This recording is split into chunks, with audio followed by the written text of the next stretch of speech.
on a small Greek island in the Aegean Sea, an event in the 1st century marked the history of Christianity. The Apostle John was sent into exile on the island of Patmos several decades after the resurrection of Jesus Christ. The apostle had a unique experience that would change him forever.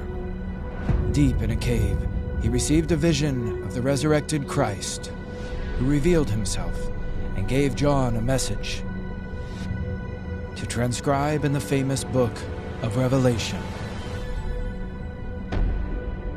The visions and prophecies contained in this book reveal an all-out spiritual war that unleashes the forces of evil against believers in the end times. The text begins with a series of letters to 7 churches in the 1st century's Asia Minor. What was the significance of these messages? And were they ready to hear them? Deeply intrigued by this revelation, I decided to investigate these mysterious churches of Revelation. What do they represent? From the 1st centuries, this revelation became a source of new hope for Christians who were marginalized and oppressed by the Roman imperial power. During my trip, I will travel to the island of Patmos in the Aegean Sea. Then I will continue to Turkey, the land of the churches of the Revelation, to the ancient Roman cities of Ephesus, Smyrna, and Pergamon. What was it like for the first Christians living in these cities? How far were they willing to go to follow Christ? I will seek to understand the relevance of these letters to them and to us today. Can this message still impact the lives of millions of believers? What encouragement does it have for those who are willing to go through times of fire?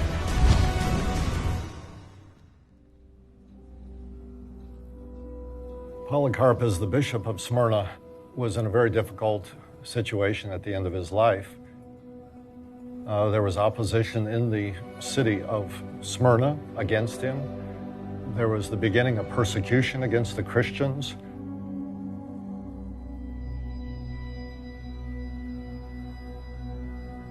Polycarp was warned by the disciples to flee the city of Smyrna, but he feels like he should return.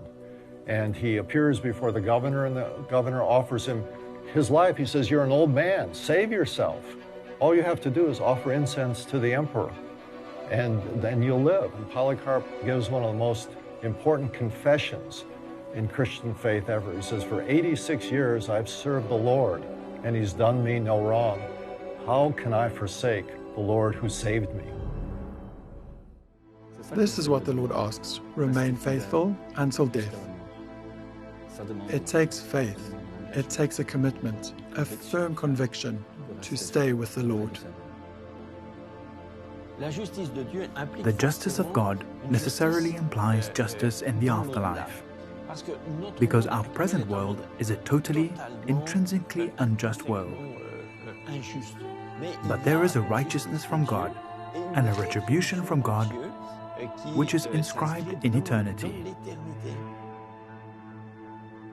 What I'm telling you, the good news is that death will not have the last word. It is that to die for the truth, for a world which does not allow itself to be perverted by this evil spirit, that is the real victory.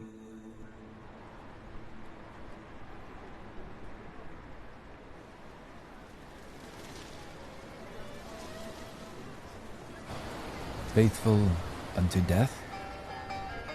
The question is quite disturbing. If I too were to face violence and persecution, would I be prepared to lose my freedom in order to keep my religious beliefs? Observing the people strolling in the clock tower square of Izmir, I realize that I have no idea what my answer would be.